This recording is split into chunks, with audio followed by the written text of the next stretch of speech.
दोस्तों, नाना पाटेकर को लेकर एक कंट्रोवर्शियल खबर इस समय चल रही है। जो बताया जा रहा है वो ये है कि बनारस के दशाश्वमेध घाट पर ये शूटिंग कर रहे थे नाना पाटेकर, और पीछे से एक लड़का आया जिसने इनके साथ सेल्फी लेने की कोशिश की, तो इन्होंने उस लड़के को पीछे से एक टपली मार दी। टपली कहते हैं चांद के पीछे एक छोटी सी चपत, और उसके बाद वो लड़का भाग गया। पहले ये कहा गया कि वो जो फैन था वो ज़बरदस्ती कर रहा था, फिर ये कहा गया कि असल में वो फिल्म का ही सीन था। फिल्म में एक सीन है जिसमें नाना पाटेकर घूम रहे हैं हेड पहनकर, और कोई लड़का उनके साथ पीछे से आके मजाक करता है और वो उसको हल्के से मारते हैं और वो भाग जाता है। अब इस पूरे मामले को लेकर हो गया है बवाल, और कहा यही जा रहा है कि अब नाना पाटेकर ने इसके लिए माफ़ी भी मांगी है। उन्होंने ये कहा है कि मुझे लगा ये वही लड़का है जिसको फिल्म के सीन में पीछे से आकर कुछ कहना था, और मैंने उसको हल्के से मार दिया, और मैं इस पर माफ़ी चाहता हूँ। असल में पूरा मामला ही उलझा हुआ है। ज़रा आप शांति से सोच कर देखिए, जब भी किसी फिल्म की शूटिंग होती है, कैमरा लगा होता है, डायरेक्टर बाकायदा एक्शन बोलता है, और उस एक्टर को किस चेहरे से इंटरैक्ट करना है, कौन सा चेहरा आएगा, उससे पहले मिलवाया जाता है, बताया जाता है, एग्जैक्ट कौन से पॉइंट पर वो करीब आएगा, बाकायदा उसकी मार्किंग होती है, और उसको उसी तरह से कैमरा फॉलो करता है। ऐसा नहीं होता कि आप बस कहीं जा रहे हैं और आप अचानक से किसी को रिएक्ट कर देंगे उस पर, ऐसा होता नहीं है। लेकिन मुझे ऐसा लगता है कि जो पूरा मामला है ये ऐसा ही है कि शायद किसी बात पर नाना पाटेकर थोड़ा इरिटेट हो गए होंगे और उन्होंने ऐसा कर दिया। बाद में जो पहला बयान आया फिल्म के डायरेक्टर अनिल शर्मा का, वही गदर वाले, तो उन्होंने कहा कि भाई वो तो हमारे फिल्म का ही सीन था। तो पहले तो उन्होंने ये कह दिया फिल्म का सीन था और फ़ैन को थप्पड़ उन्होंने नहीं मारा है।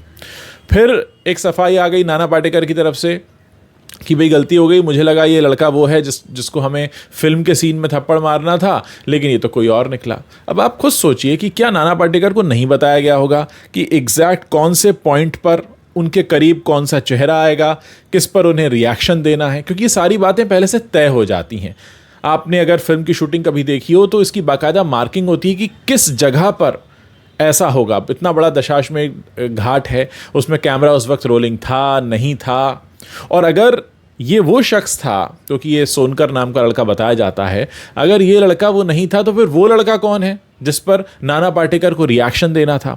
बात देखिए छोटी सी है, लेकिन ये बात बहुत बढ़ जाती है, क्योंकि अब इसको लेकर नाना पाटेकर के खिलाफ शिकायत हो और ऐसी तमाम बातें की जा रही हैं। वहाँ के जो लोकल संगठन है वो काफ़ी एक्शन में आ गए हैं। लेकिन एक सवाल अपनी जगह खड़ा है कि अगर वाकई ये यूं ही हुआ हादसा था तो फिर इसे पहले ये क्यों कहा गया कि वो तो फिल्म का सीन है, वो भी फिल्म के डायरेक्टर द्वारा। यानी अनिल शर्मा ने खुद कहा था, जो पहला स्टेटमेंट आया था कि अरे वो तो हमारे फिल्म का सीन है, उन्होंने किसी फैन को थप्पड़ नहीं मारा है। फिर उनका स्टेटमेंट आता है नाना पाटेकर का कि भाई गलती हो गई, माफ़ कर दो, मुझे लगा वो लड़का है लेकिन वो नहीं था। लेकिन उस वक्त चल क्या रहा था? क्या फिल्म का कैमरा रोलिंग था? क्या डायरेक्टर ने एक्शन बोला था? क्या कैमरा फॉलो कर रहा था? क्या मार्किंग उसी जगह हुई थी जहां ये रिएक्शन दिया? और आखिर इतनी सारी सिक्योरिटी के बीच वही लड़का कैसे नाना पाटेकर के करीब आ गया? क्योंकि ये तो खुद बताया गया है कि उस जगह पर जहां ये फिल्म का सीन शूट हो रहा था बहुत सारे सिक्योरिटी वाले भी थे ताकि कोई परेशान ना करे। तो सोचिए, बहुत सारी बातें हैं, और हो ये भी सकता है कि शायद किसी वजह से नाना पाटेकर को गुस्सा आ गया हो, या उसने हो सकता है कोई बदतमीज़ी की हो, कि हम में से कोई भी वहाँ मौजूद नहीं था। हम सब ने वो छोटी सी क्लिपिंग देखी है जो इस समय काफ़ी वायरल हो रही है। लेकिन पहले फिल्म के डायरेक्टर का ये कहना कि फिल्म का सीन है, और फिर नाना पाटेकर का ये कहना कि अरे गलती हो गई, मुझे लगा ये वही लड़का है, ये अपने आप में इस कन्फ्यूजन को बताता है कि कुछ तो हुआ है। आप लोगों को क्या लगता है? इस वीडियो के नीचे कमेंट करके आप बता सकते हैं।